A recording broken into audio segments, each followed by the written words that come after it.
가지시면 좋겠습니다. 네. 저는 아까 우리 부장님 소개하신 대로 비전 코치로 활동하고 있는 이호 동이라고 합니다. 예.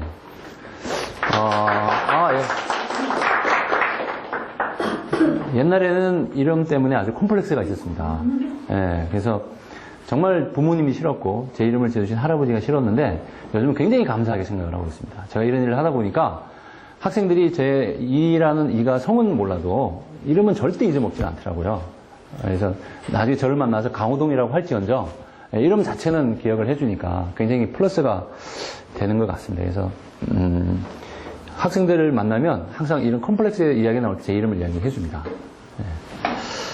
그리고 아까 우리 수학생님, 근데 수학생님이 더 좋지 않습니까? 굳이 그렇게 고생하시려고 어디 가서 강의하고 하는 거 고생이에요. 쉽지 않습니다. 아, 예.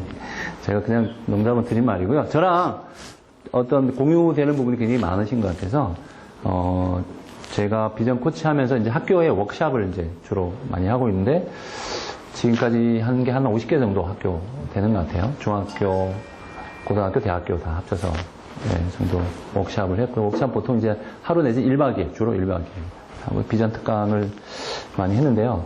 오늘 오전에는 제가 서울에 있는 서일대학교라는 전문대죠. 저쪽에 거기서 비전 특강을 하고 왔는데요. 거기서 1학기 동안 무슨 프로젝트를 진행을 하냐면 취업 홍보과에서 제가 1학년이 그게 31개 과가 있습니다. 이번에 처음 알았어요. 31개 과. 과도 굉장히 많더라고요. 그 1학년 전체를 대상으로 비전 특강을 제가 진행을 하고 있습니다. 한 명도 빠짐없이. 물론 안 오는 학생은 모르겠지만 왜 그거를 학교에서 추진을 하느냐면 오늘도 제가 강의 전에 물어봤습니다.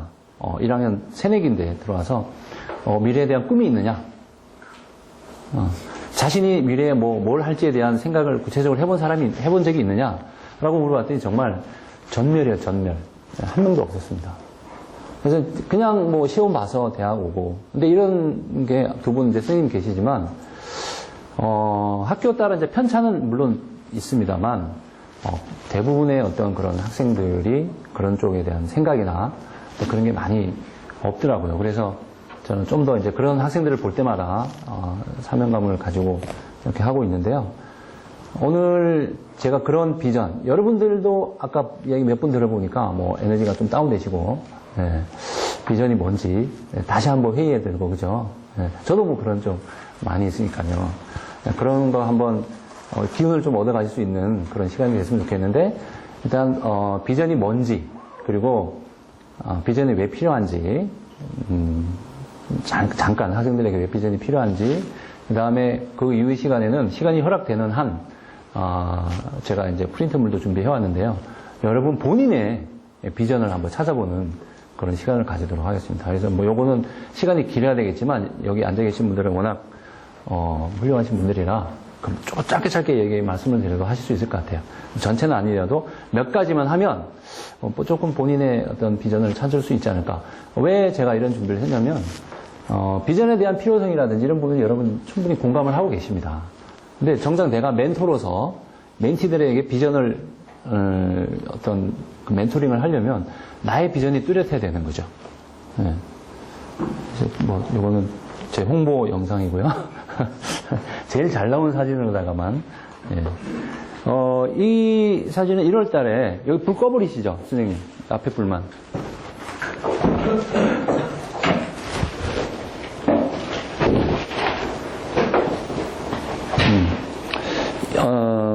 1월 1일, 2일이었나요? 그랬는데요.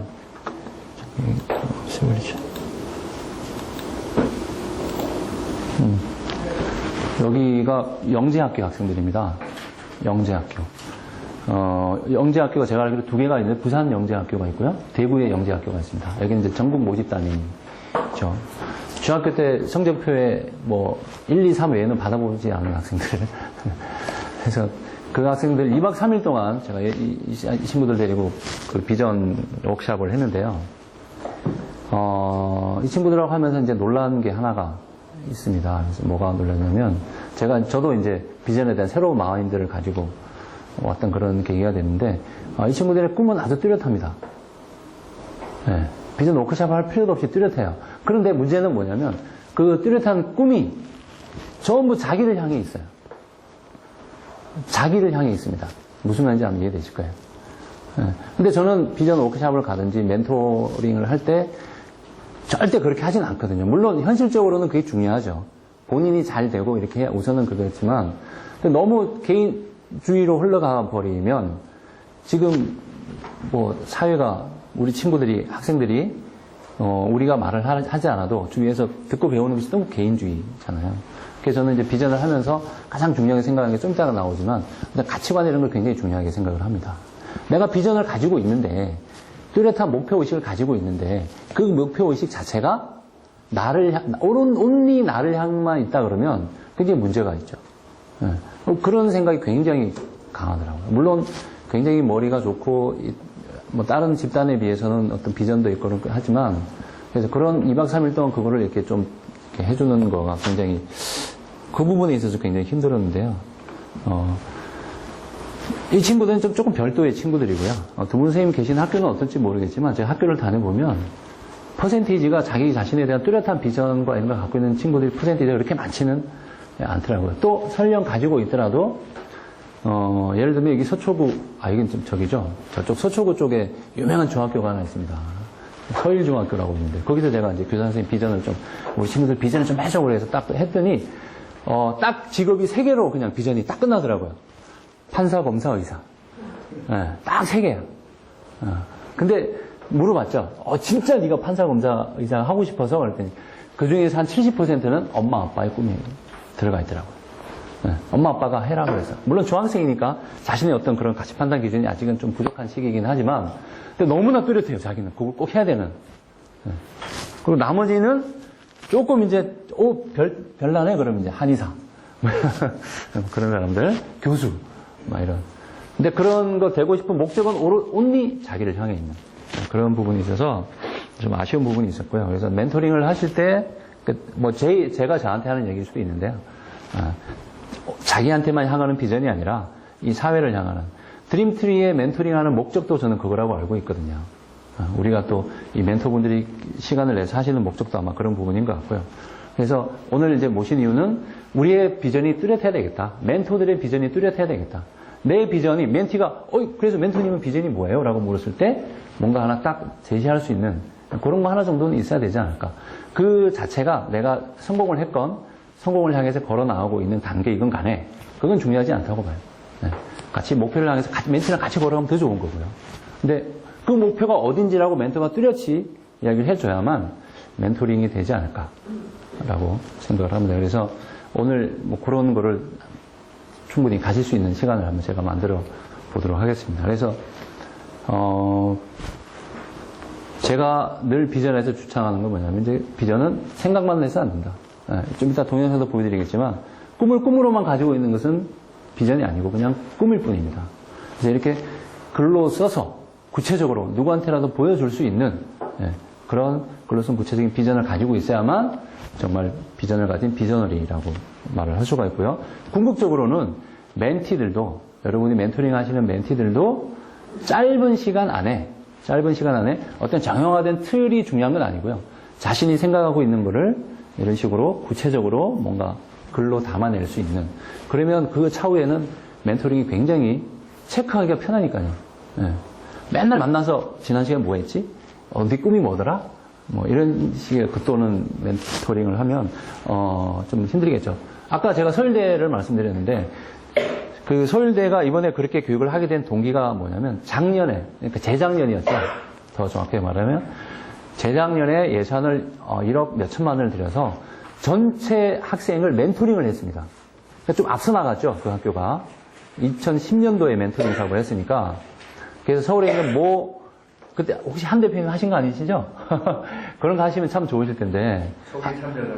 한 대표님이 하셨으면 아마 확실하게 하셨을 것 같은데, 업체에서 했는데, 결론적으로 이제 실패를 한 겁니다. 그래서 저랑 이제 앉아서 이렇게 그 취업 홍보 과장님하고 실패 사례를 쭉 분석을 해봤더니, 가장 큰 실패의 원인은 결국 뭘 것 같아요? 아마 답을 예상하실 수 있을 것 같아요. 우리 윤대관 선생님은 워낙 많이 해보셨으니까. 멘티와 멘토 간에 유대 관계가 형성이 안 되더라고요. 네. 그런 거 없이 그냥 이론, 강의, 기계적인 만남, 강남 토주의 몇 시에서 만나서 몇 시까지, 보고서 작성을 위한 멘토와 멘티의 만남. 그런 게 다였더라고요. 그러니까 2학기 때쯤 1년 프로젝트였는데요. 2학기 때쯤 가니까 이거 뭐 멘토들은 뭐 멘티 뭐 나오라 그래도 안 나오고 뭐 멘티들은 뭐 멘토가 너무 성의가 없잖아. 막 서로 이렇게 되니까. 예. 그래서 제가 말씀드렸죠. 이런 게 없어서 그렇다. 둘 다. 아. 그래서 제가 몇몇 멘토를 만나보니까 좀 공감은 하시더라고요. 그래서 이런 거 이제 멘토님들이 먼저 가지고 있으면 좋다라는 거고요. 다음에 혹시 기회가 되시면 제가 요거까지 한번 강의를 같이 하면 좋겠는데, 오늘은 제 것만 보여드리면, 여기 이제 하우스 모델이라는 건데요.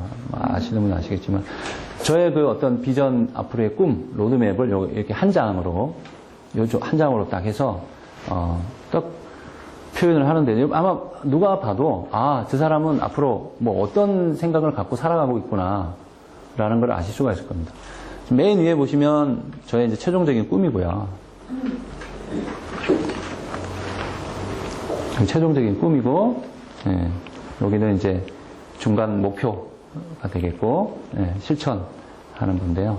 자, 이런 거를, 우리 제 욕심에서는 이제 드림트리 멘토님들이 다, 예, 가지고, 아마 있으실 수도 있고요. 또 없으시면 다. 예, 사진 찍어서 많이 홍보해주세요. 그래야 제가 부담을 느껴서 더 열심히 할 수가 있거든요. 예. 이런 건 아마 우리, 개인적으로 학교에서도 아마 쓰셔도 좋고, 멘토링 하실 때도 좀 쓰시면 좋을 것 같습니다. 예. 멘토링 프로그램에서 비전이 왜 필요한가라는 건 뭐 아까 말씀드렸듯이 여러분이 공감은 하실 텐데, 요 데이터 하나만 봐드리면, 제가 아까도 뭐 대학 말씀드렸지만, 뭐 우리나라의 취업 환경이나 어떤 그런 사회적인 외부 환경이 팍팍하기 때문에 그럴 수밖에 없다라고 생각은 되지만, 어쨌든 대학을 졸업하고 기업에 다니시는 분들한테 조사를 해봤더니 대학생으로 다시 돌아가면 뭘 하고 싶은가라고 물어봤을 때 1위가 저런 답이 나왔습니다. 저런 답을 저는 바로 그냥 치환을 할 수가 있을 것 같아요. 비전이 없었기 때문이다. 대학 생활에 누군가 나한테 비전을 심어주지 않았기 때문에, 고등학교 때 나한테 누군가 비전을 나한테 심어주지 않았기 때문에, 물론 이제는 올해부터 그 진로나 비전에 대해서 굉장히 학교, 제도권 학교 내에서도 굉장히 강화가 되고 있습니다. 그렇죠, 선생님? 진로 그 선생님도 배치가 되고 그런 걸로 제가 알고 있습니다. 그래서 아주 바람직한 그런 방향인 것 같은데, 그 혜택을 받지 못한 시절의 이야기인데, 근데 그렇다고 하더라도 지금 아직은 대학생들이 좀 그런 쪽에 많고, 지난번에 뭐 한번 1차 교육 때 말씀드렸지만, 작년에 제가 그 서울대 가서 강의할 때도 학생들이 똑같은, 전문계 대학생이나 우리나라 최고라는 서울대 학생들이나 다 이런 쪽에 비전 상실에 대한 어떤 비전이 없는 정군, 이런 거 공통으로 가지고 있다. 그래서 여러분들 멘토링 하실 수 있는 멘티는 시장은 무궁무진한 것 같아요. 자, 요거는 뭐 글로만 받으시면, 제가 아까 글로 쓴 구체적인 비전이 중요하다고 했는데요. 흔히들 비전 콘텐츠에서 많이 강조하는 겁니다. 그래서 이런 거 아마 보신 분도 있으실 텐데요. 미국은 이제 이런 거 많이 하잖아요. 막 20년, 30년 쫓아가고 막 조사하고. 그런데, 이런 데이터가 예일대 하버드 대학교 다 이제 나온 데이터인데, 결국 졸업을 하고 사회에서 제대로 성공을 하고, 나름대로 뭔가 자리를 잡고 리더가 되는 사람들은 결국 자신이 해야 될 방향을 제대로 알고 있더라는 거죠. 제대로 알고 있는 것뿐만이 아니라 그거를 자기들이 글로 써서 구체적으로 목표를 세워서 실천을 하고 있더라라는 거죠. 머릿속에만 갖고 있는 막연한 생각이 아니라 자신이 어떻게 해야 될지에 대해서 로드맵을 정확하게 갖고 있는 계획표를 가지고 있더라라는 거죠.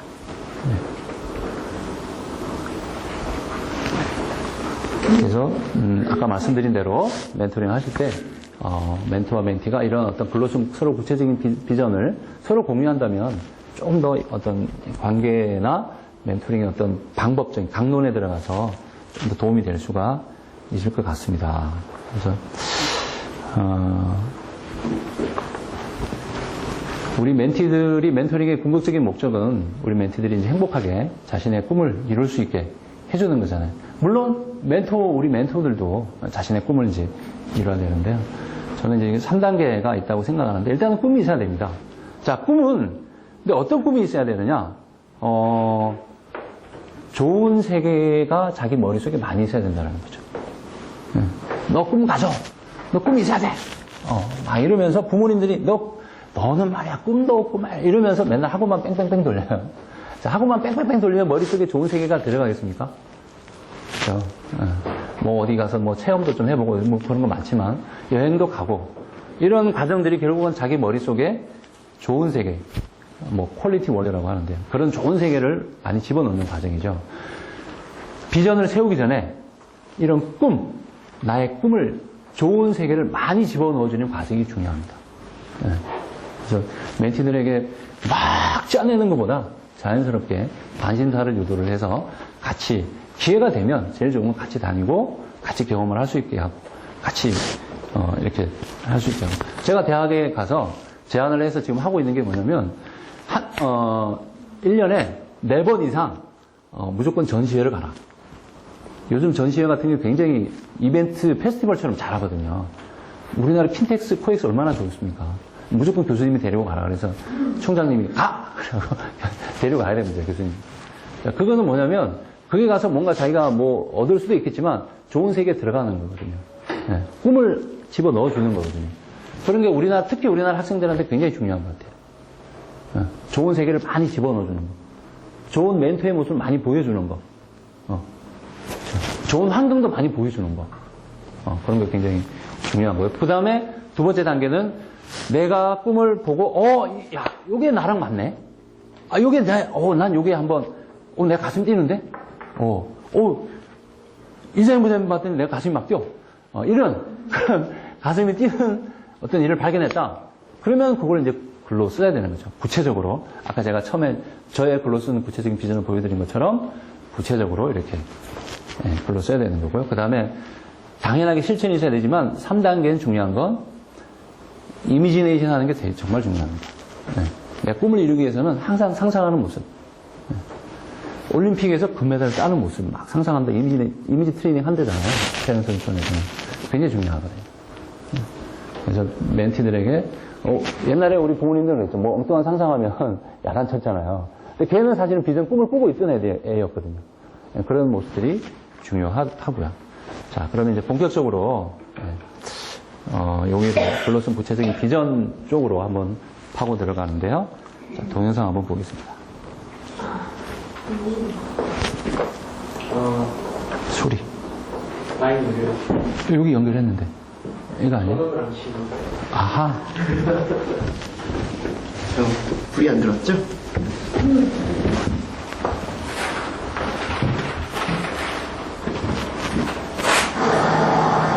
다시. 아이고.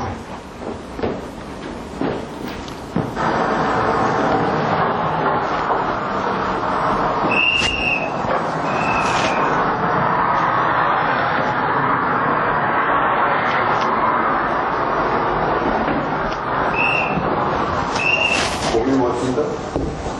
내가 가지고 가쁜 테크닉을 여기서 써먹는 거야? 공연 날짜 하나 못 챙기는 멍청한 널 위해 말해준다면 공연 시작은 6시 뒷솔은 2부 축복이야. 조금 더 먹죠. 행복해? 고장난 신호등 대신해서 보우적거리고 매연넷에 뒤들어가는 행복하네요. 물론 인정. 사람은 누구나 새벽살이라서 돈이 최고인 사람, 김치 한 조각에 밥만 먹어도 되는 사람, 그 돈 다 모아서 이디오피아 난민한테 보내놔야 다리 뻗고 자는 사람, 다양하지. 옳고 그럴 건 없어. 다 자기가 채 따라 살 뿐이야. 그래서 넌 강건은 네 가치에 따라 지금 이 순간 행복하냐?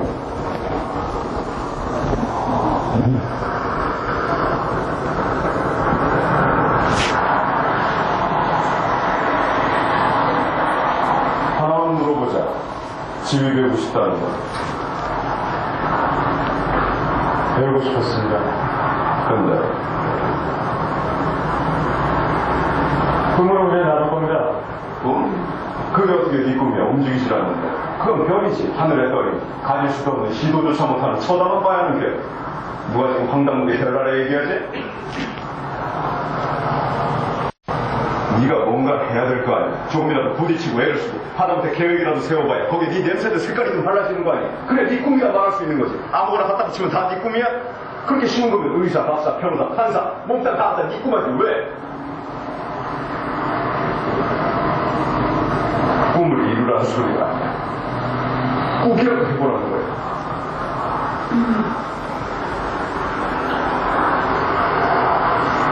사실이라는 게 다 필요 없어. 내가 무슨 상관이 있겠어. 평생 괴로워할 것도 없는데. 난 이 정도밖에 안 되는 놈이구나.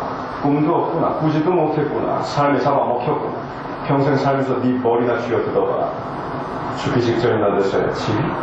다말마의 비명 정도 치고 죽든지 말든지.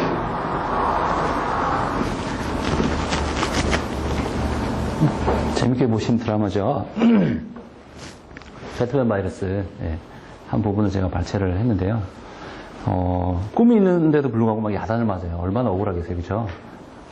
자기는 지휘자가 되고 싶은 꿈이 있는데 야단을 맞습니다. 그 이유가 뭘까요? 노력하지 않고. 그렇죠. 아주 쉬운 질문이었습니다. 꿈을 꿈으로만 가지고 있다라는 거죠, 그죠? 그 꿈을 내가 뭔가 구체화시키지 못했다는 거죠. 자, 이럴 때 갖고 있는 꿈은 사실은 꿈이 아니고, 뭐라고 표현하면 좋을까요? 좀 헛된 망상? 올라갈 수도 없는 어떤 그런, 그쵸, 욕망? 꿈이 아니겠죠.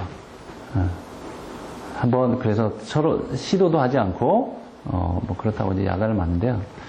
자, 꿈이라는 것이 우리가 흔히 함정에 빠지기가 쉽다라는 거죠. 너 꿈을 꿔야 돼. 꿈이 뭐 이렇게 꿈 얘기하지만 방금처럼 이렇게 꿈이 있는데도 불구하고 야단 맞을 수가 있다는 거죠. 자, 그러면 꿈이 정말로 꿈이 되려면 어떻게 해야 되겠느냐? 자, 꿈보다 그 꿈을 구체화한 비전을 가지고 있어야 된다는 거죠. 넌 비전을 가져야 돼. 꿈을 꾸어라는 게 아니라 너는 비전을 꾸어. 너는 비전이 있어야 돼. 그렇게 말하는 게 사실은 더 정확한 표현일 수가 있죠.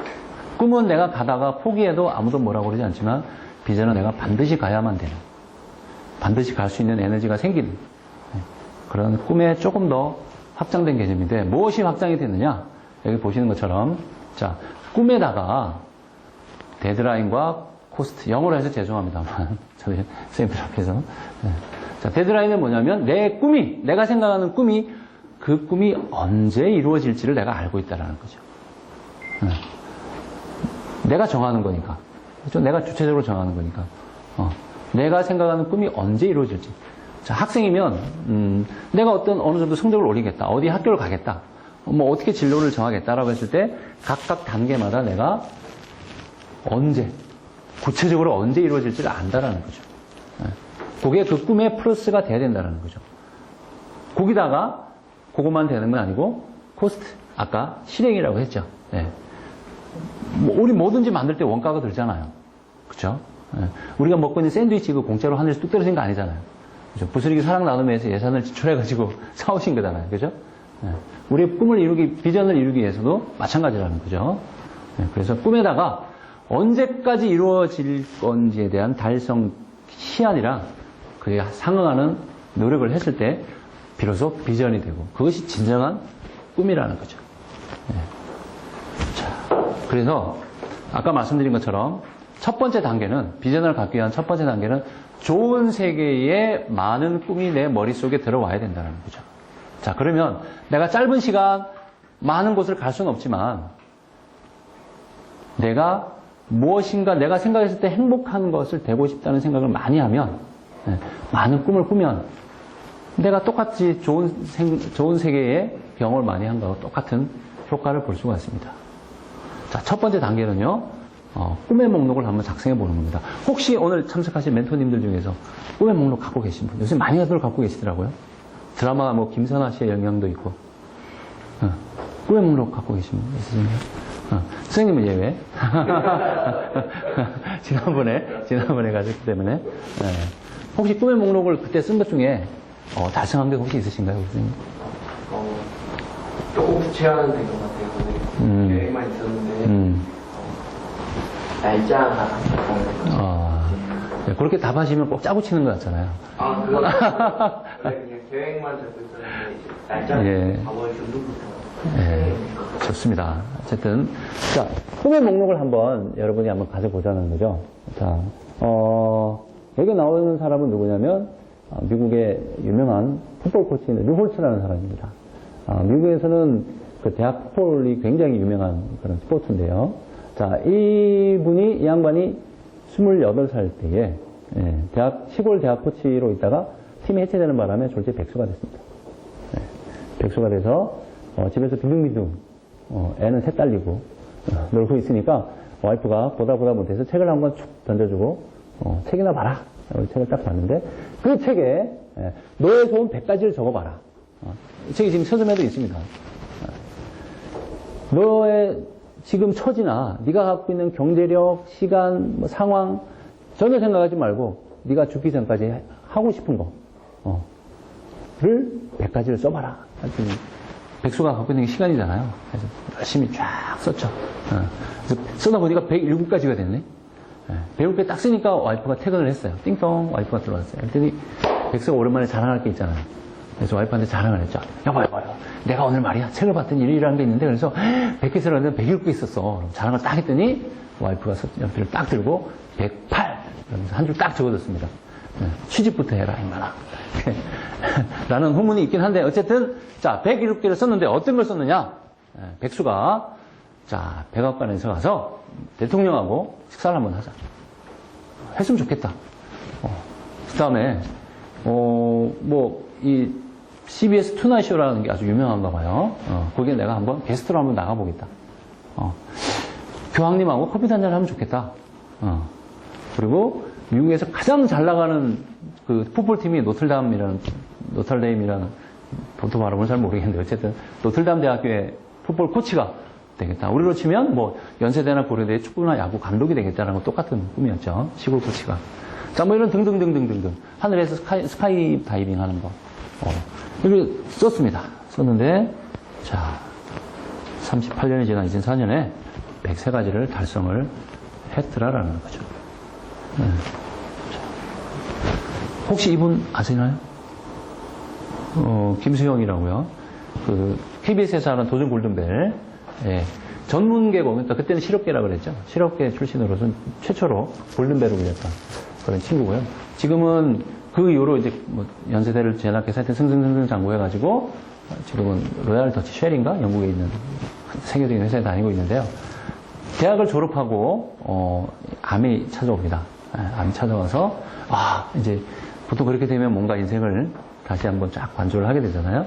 그때 이 꿈의 목록을 쓰게 됩니다. 73가지를 이렇게 쭉 써서, 어쨌든 기적적으로 이제 암이 낫고, 이거를 하나씩 실천해 나가면서 살고 있습니다. 이룰 때마다 하나씩 줄을 쫙쫙 그어가면서 쓰고 있다라는 거죠. 자, 여러분도 꿈의 목록을 한번 작성을 해보시면 어떨까 싶어요, 오늘. 그래서 여러분들이 꿈의 목록을 작성하면서, 내가 앞으로 이렇게 해봤으면 좋겠다. 젊으신 분도 있고, 조금 나이가 있으신 분도 있지만, 어차피, 누가 더 많이 남았다는 건 장담 못하는, 그죠? 그런 걸 생각하지 마시고, 내가 언제까지, 이건 전혀 생각하지 마시고, 아까 루올츠가 쓴 것처럼, 내가 지금 상황이 그런 거 신경 쓰지 마시고, 내가 하고 싶은 거, 어릴 때 가슴속에 묻어뒀던 어떤 그런 꿈, 내가 지금 살면서 뭔가 상황 때문에 못하는 그런 거, 전부 신경 쓰지 마시고, 여기, 자, 제가 한 장씩 돌리면 되겠습니다. 자, 여기에 제가 양식을 한 20개 정도 쓸 수 있게 가지고 왔습니다. 자, 지금 유인물로 돼 있어서, 조금 그러신데, 한번 적으시고 나중에는 노트를 하나, 지금, 쓰고 계신 좀 더 쓰세요. 다이어리나 노트를 활용하셔가지고요. 옮겨 적어도 좋고요. 자, 방금 두 가지 사례를 제가 예를 들어줬는데, 꾸민 목록을, 본인의 꾸민 목록을 한번 적어 보시도록 하겠습니다. 네. 소리가 너무 크네요. 네. 한 5분 정도 드리겠습니다. 한 20가지 먼저, 20개 먼저, 제일 먼저 쓰시면은요, 이재영 부장님 선물 주신대요.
좀 어떡해요.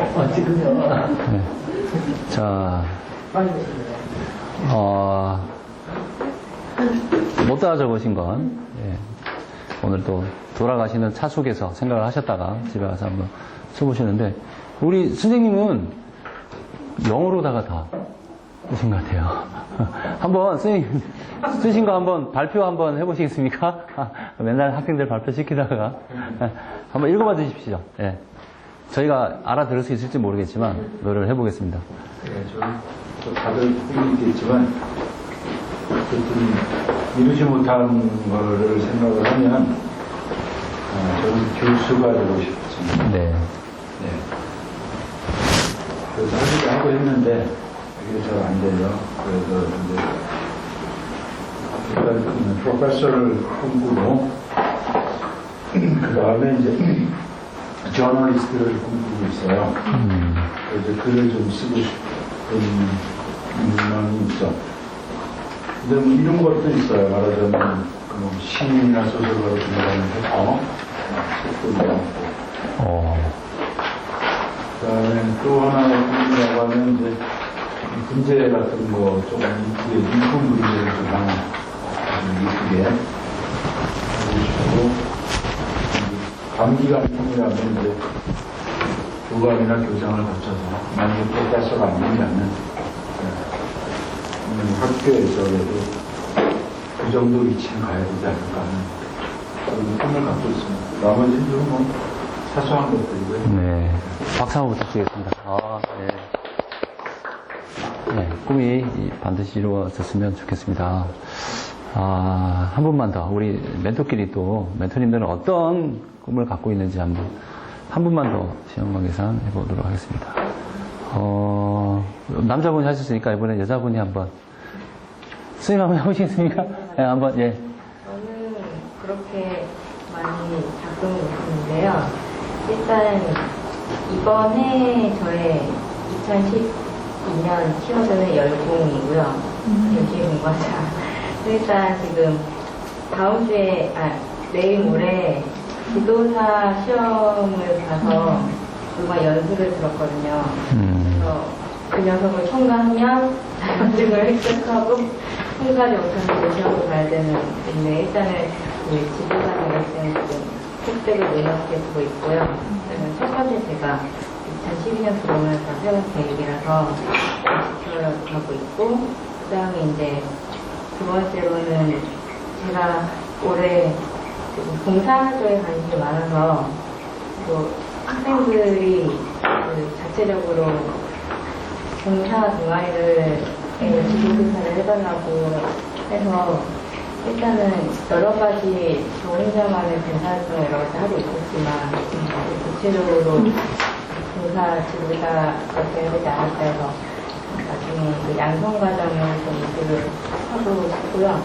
그 다음에 일단 가르치는 일이라서 모든 수학 교과 뭐 제가 한 6, 7가지 듣는데 그에 대한 상중하로 수업 노트 만들기도 일단 올해 계획을 잡고 있고 그 다음에 일단은 저도 학생들 대상으로 강연 같은 거를 좀 해본 지 포부가 있어서 한 10년 후에나 저 자리에 제가 있지 않을까 그런 생각을 꿈꿔보면서 청소년 관련 강연회라든가 설명회라든가 연수를 많이 찾아다니고 때로는 제가 어떤 일이 발생했을 때 제가 한번 해보겠습니다. 그래서 강연을 준비해보고 하는 경험을 쌓는다까지 하고 그 다음에는 더 어떠냐. 예, 박수 부탁드리겠습니다. 네. 예. 뭐, 10년이 아니라 한 5년 만에 하실 수 있을 것 같고요. 잘 하실 수 있을 것 같습니다. 그러니까. 자, 아주 잘 쓰셨는데요. 이제 본인들 거 쓰시는 것도 좋고, 뭐, 돌아가셔서 가정이 있으시면 같이, 가족 거 같이 쓰셔도 좋고요. 저는 1997년인가 때 저희 아내랑 같이 썼습니다. 그때 쭉. 이건지도 모르고 이제 그때는 쭉 썼죠. 뭐 하고 싶은 리스트 쭉 해가지고.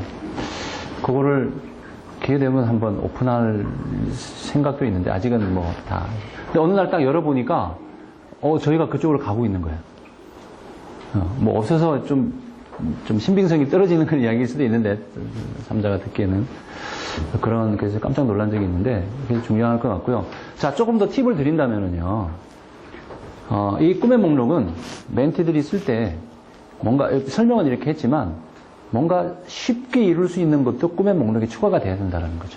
너무 황당한 거, 막 큰 거 이런 것보다는 작게 내가 조금 노력을 통해서 성취할 수 있는 것들을 유도를 해서 그런 쪽에 꿈의 목록을 쭉 작성을 하면 하나씩 내가 성취하는 그런 느낌은 다른 어떤 거하고도 비교할 수가 있지 않습니까? 잘 아시겠지만 뭐 그런 부분들. 근데 어떻게 되느냐면 그러려면 문장 자체가 요새 뭐 스마트라 그러잖아요. 뭐 이렇게 측정 가능한 어떤 그런 단위들 있잖아요. 측정 가능한 문장이 돼야 된다는 거죠. 그러니까 막연한 어떤 뭐 공부 열심히 이런 거가 아니라 아까 말씀드린 대로 뭐 성적이면 성적, 뭐 어디 가는 거면 가는 거에 대한 구체적인 수치가 들어가야 되고 데드라인이 들어가야 된다는 거죠. 언제, 무엇. 그래서 누가 봐도 이게 했네 안 했네라고 판정이 딱 될 수 있는 그렇게 여러분의 꿈의 목록도 마찬가지고 다른 분들 멘토링 할 때도 그런 쪽으로 이렇게 꿈의 목록을 유도를 하시면 좋습니다. 그렇지 않으면 막연할 수가 있고 다른 사람으로부터 공격을 받을 수가 있습니다. 이게 뭐야 이거 뭐 아무것도 아니잖아 이거 이럴 수가 있거든요. 정말 구체적으로 크진 않더라도 언제 얼마만큼 이런 정량적인 어떤 그런 거가 꼭 들어가야 된다는 거가 중요하고요. 자, 이제 본격적으로 비전, 여기 꿈의 좋은 머릿속에 좋은 세계를 이제 많이 들어가 있다고 보시면 가장 핵심이 되는 글로슨 구체적인 비전을 만들기 위해서는 저는 여러 가지 요소가 있겠지만은요, 기본적으로, 개인이든 조직이든, 자, 가치관과 사명과 키워드와 액션 플랜, 즉, 로드맵이 있어야만 글로슨 구체적인 비전이 나온다고 생각을 합니다. 요 네 가지의 어떤, 물론 이제 더 다른 작은 요소도 저희가 워크샵을 통해서는 이제 하긴 하지만, 이런 어떤 큰 네 가지가 있으면 자연스럽게 자신의 글로슨 구체적인 비전이 나올 수가 있다. 그래서 하나씩 한번 알아보도록 하고, 하나씩 한번 여러분들이 한 가지 해볼게요. 해보면서 궁극적으로 이제 여러분들이 여러분의 비전을 한번 짧은 시간이지만 찾아보는 시간을 해보겠습니다. 자, 여기 일단 가치관에 대한 동영상 하나. 애니메이션입니다.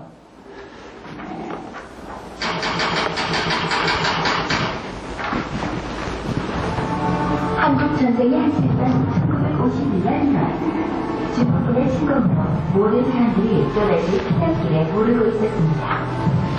그런데 여기 아시아에 있는 서울시의 한복판에서 한 시민이가 가방을 든 채 은행으로 바삐 들어가고 있었습니다. 저에게 빌린 돈을 갚으러 왔습니다. 빌린 돈을 갚겠다고요? 이 나이 돈에? 높은 분들은 모두 부산으로 떠났어요. 게다가 대출 장부가 어디 있는지도 모른다. 지금 빚을 갚는다고 이 돈이 은행원들 주머니로 들어가지 않는 거 알 수 없는 거잖아. 정직한 사람만이 억만 돈을 다스릴 수 있다. 그래도 전 빚을 갚겠습니다. 하나는 은행원들에게 빚을 갚겠다고 말하고는 그 대신 영수증에 그 은행원들의 도장을 찍어줄 것을 청했습니다. 얼마 후 새로운 사업으로 급하게 융자가 필요해진 그는 부산으로 잠시 자리를 옮긴 은행 본점을 찾았습니다. 전쟁 중에 뭘 믿고 선생님께 대출을 해드리겠습니까? 그래도 한 번만 검토해 주십시오. 군대에 생선을 납품하는 일을 다녔습니다. 큰 일만 있으면요. 죄송합니다. 저희 은행 방치 때문에 어쩔 수가 없군요. 어쩔 수 없군요. 그럼 제가 서울에서 갚은 빚이 잘 정리되는지 알아볼 수 있을까요? 여기.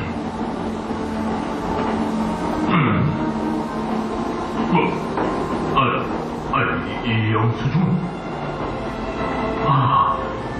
바로 선생님이셨군요. 드디어 만나 뵙게 되는군요. 선생님은 지금 은행가의 전설이십니다. 선생님이야말로 정직한 사업거래의 모델이자 본보기입니다. 지금 얼마가 필요하신가요? 당신을 돕기 위해서라면 얼마든지 해드리겠습니다. 그는 인식적인 영수증으로 자신의 신용을 증명할 수 있었고 필요한 돈을 대출받을 수 있었습니다. 또한 대출받은 자금과 신용을 바탕으로 자신의 사업을 성공적으로 이뤄냈습니다. 정직함으로 크나큰 일을 한 이성은 바로 한국유리 주식회사의 소유자 슈키더 회장입니다.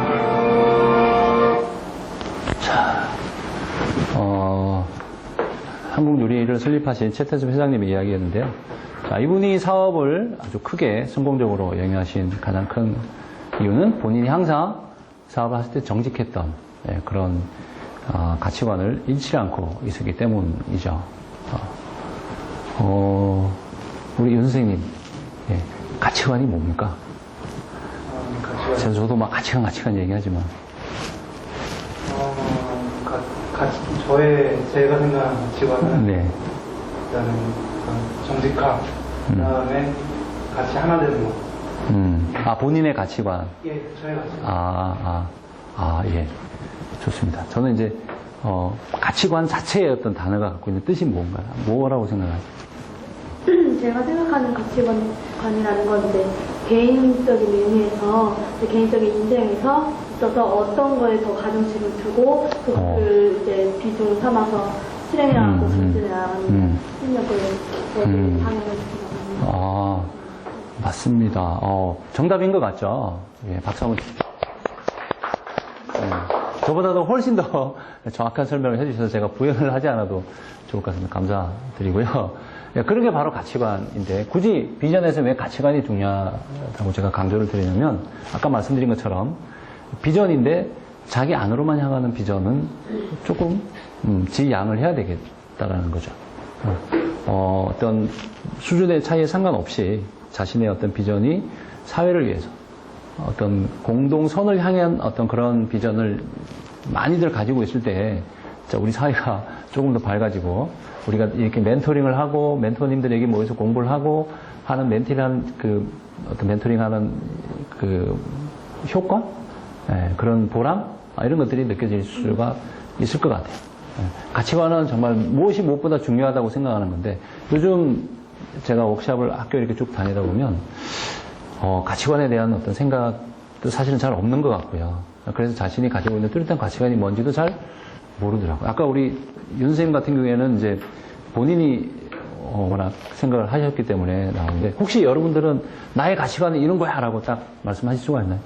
본인의 가치관은 어떤 건가요? 저의 가치관은요, 일단 모두가 공유하는 행복이라고 해야 되나? 그걸 네, 저도 항상 추구하는 게 개인적 가치와 공식적 가치와 사회적 가치가 부합을 해야 된다고 생각하기 때문에 그 의미를 저는 이제 환경 분야로 줬어요.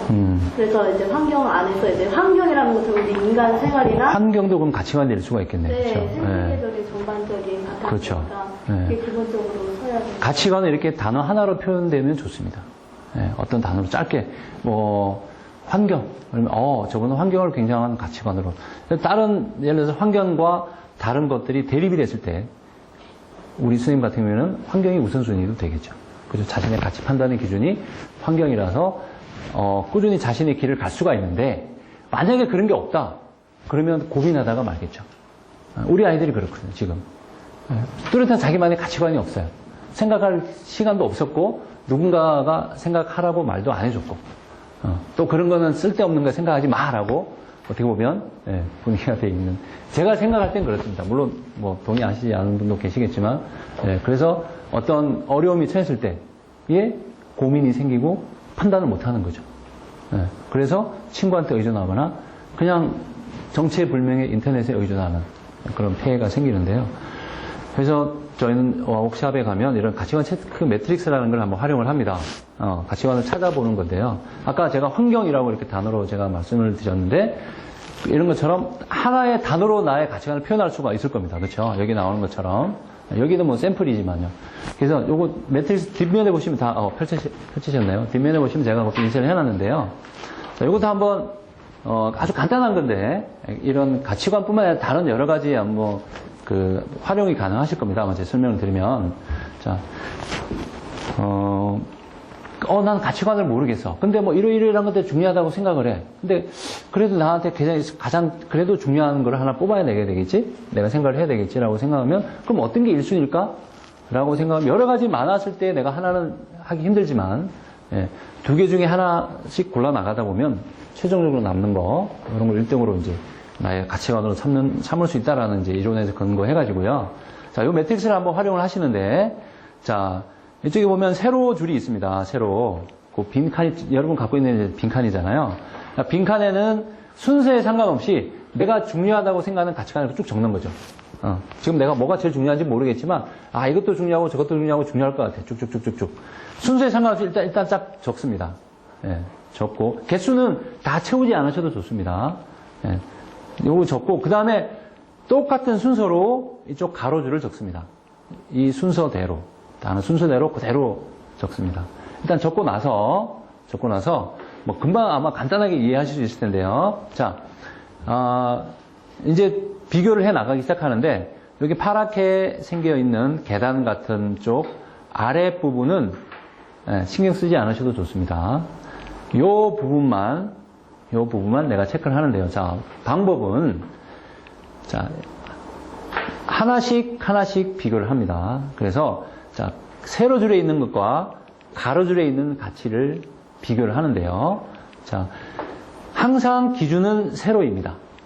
세로가 기준이 됩니다. 그래서, 자, 사랑과 사랑은 비교가 안 되니까 계단으로 표시되어 있고요. 자, 사랑과 용기 중에서 이 친구가 5를 했습니다. 자, 5를 한 거는 세로가 중요하면 5를 합니다. 네. 그러니까 이 사람은 지금 사랑과 용기 중에는 어떤 게 더 자기는 가치관이 중요하다고 생각하는 거죠? 사랑이라고 생각하는 겁니다. 자, 용기와 정직을 이 친구와 비교를 했는데 X라고 표현을 했습니다. 그럼 이 친구는 뭐가 중요하다고 생각하는 거죠? 정직. 예. 가로줄이 중요하다고 생각하면 X. 세로가 중요하다고 생각하면 O. 예, 이런 식으로 이렇게 요 칸만 먼저 쭉 OX를 합니다. 다 하나씩 비교가 되겠죠. 우정과 도전 중에서 이 친구는 어떤 걸 중요하다고 생각하는 거죠? X가 나왔습니다. 우정과 도전 중에서 비교했더니 이건 X로 표현했어요. 그러면 어떤 게 중요하죠? 두 개 중에선? 예, 도전. 이해되시죠? 예, 그래서 요 부분을 다 하신 다음에, 자, 잘 보시면 이 줄과 이 줄은 규칙이 있습니다. 어떤 규칙이죠? 반대죠, 반대. 그죠? 자, 이 줄과 이 줄도 반대고요. 이 줄과 이 줄도 반대입니다. 자, 이 줄 OXX면 XOO 이렇게 거꾸로 반대로 나가면 됩니다. XX니까 OO. 그죠? 요거는 금방 할 수가 있는 거죠. 그래서 요 부분만 조금 시간을 들여서 OX를 하시면 OX를 다 채울 수가 있고요. 그래서 동그라미가 제일 많은 합산을 해서 제일 많은 항목이 내가 제일 중요하다고 생각을 하는 겁니다. 자, 예를 들어서 우리 윤대원 선생님 아직 결혼 안 하셨잖아요. 예. 잘생겼었는데 아직 왜 결혼 안 하셨을까요? 예. 눈이 너무 높으신 분들이 그렇죠. 자, 어느 날 갑자기 윤대원 선생님께 여자가 5명이 생겼습니다. 그런데 다 괜찮아요. 누구를 어떻게 할 수가 없어요. 그럴 때 이렇게 써도 됩니다. 그래서 여기 뭐 영숙이 뭐 미자 말자 뭐 이렇게 쭉 쓰신 다음에 하나씩 비교해가지고 동그라미를 제일 많이 받은 사람을 선택하면 절대 실수가 없습니다. 자, 제가 우스갯소리였고요. 거기다가 한번 여러분의 가치관을 한번 시험 삼아 한번 해보세요. 지금. 네. 지금 저기 나와 있는 그 단어들 자체가 다 추상적인 개념인데 네. 좀 눈에 보이고 구체화된 그런 게 좋습니다. 예, 그렇죠. 요거는 그냥 제가 예를 들어서 생각나는 게 뭐 이런 거기 때문에 여기 환경은 없잖아요, 그렇죠? 예. 자, 네? 돈 좋죠, 돈. 예. 뭐니 해도 머니가 최고죠. 예.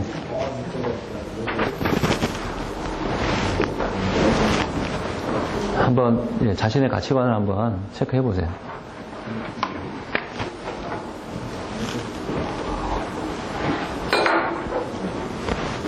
자.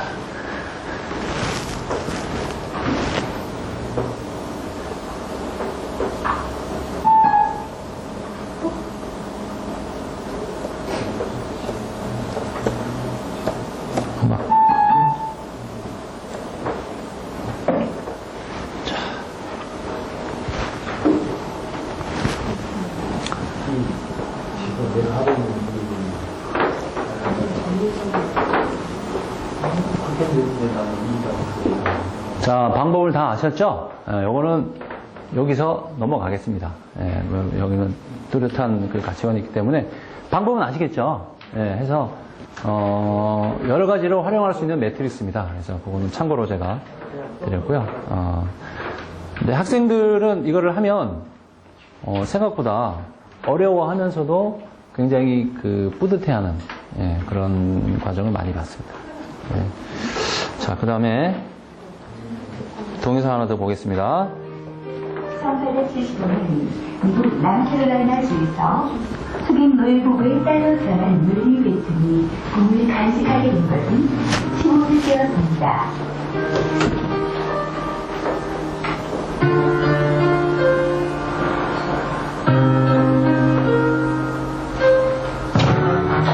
메리 뭐야? 내 책 긁지 마!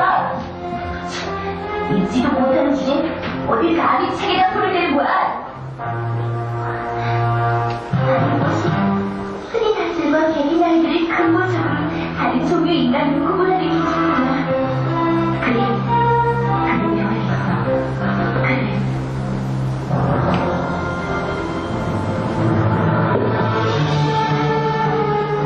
때마침 집에서 8km 떨어진 곳에 흑인도 다닐 수 있는 학교가 생겼고 그곳에서 공부를 시작한 베트는 이어 덴버시의 흑인 교육기관 시카고 모리 선교학교의 졸업증을 받게 되었습니다.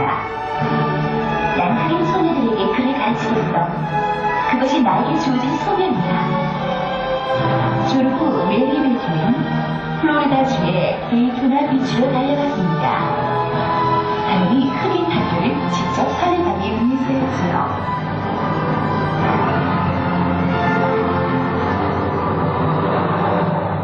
비록 한가구들을 모아 간신히 꾸미고 싶지만 이 2층짜리 낡은 건물에서 드디어 내 오랜 소망이 이루어지는구나. 아니 뭐야? 우리도 그러고 싶어요. 그래 그러셨구나.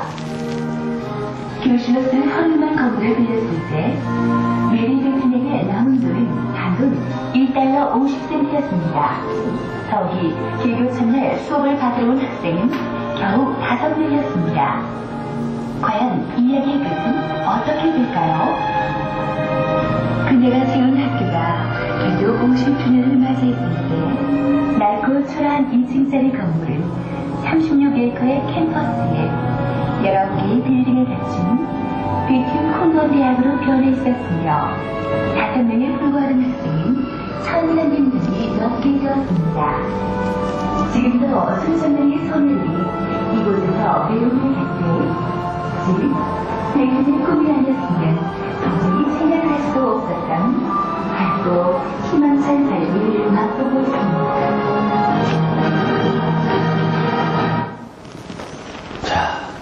예. 아까 4가지 요소 중에서 이제 사명이라고 제가 표현하는 부분인데요. 자, 간단하게 말씀드리면, 사명이라는 것은 내가 공부를 하는 목적, 내가 환경 운동을 하는 목적, 왜 하는 목적, 그거를 글로 표현을 할 수가 있어야 된다는 거죠. 예. 공부를 하면서, 내가 일을 하면서, 내가 멘토링을 하면서 왜 하는지 모르면, 그쵸? 좀 방향성이 없겠죠. 자, 요거는 조금, 공동선을 추구하는, 그런, 또 의미 부여하는 그런 작업이 되겠습니다. 그래서 아까 방금 동영상에 보신 것처럼 자신이 공부를 하는데 공부하는 목적은 자신처럼 배움의 기회가 없는 처지에 있는 사람들을 위해서 학교를 세우겠다라는 순수한 목적을 가지고 공부를 했겠죠. 그러면 이런 목적을 갖고 공부를 하는 사람은 중간에 시련이 있더라도 어려움이 있더라도 이겨낼 수가 있겠죠. 왜 공부하는지를 아는 것 자체가 저는 가장 큰 자기주도 학습이라고 생각을 하거든요. 그 이상 큰 동기부여는 없다고 봐요. 비전에서 가장 중요한 학습하고도 연결이 되는 부분이거든요. 제가 뭐 정확한 통계는 내보진 않았지만은요. 제가 워크샵을 했던 학교들의 대부분은 성적이 이거 하고 나서는 성적이 그래도 조금씩 오른다라고 표현을 해주세요. 스님들이. 근데 그럴 수밖에 없다고 저는 자신을 해요. 왜냐하면 자신이 공부하는 이유를 알았거든요. 왜 공부를 해야 되는지를 알거든요. 그러면 공부할 때 조금 더 평소에 뭐 10분 하던 친구들도 조금 더 인내를 갖고 뭐 20분, 30분 할 수 있는 거거든요. 자, 그런 부분이 어떤 사명이라는 부분인데요. 예. 지금 여러분이 지금 하고 있는 일들이 다 있습니다. 그렇죠? 사명감을 갖고 하시는 분도 있고 물론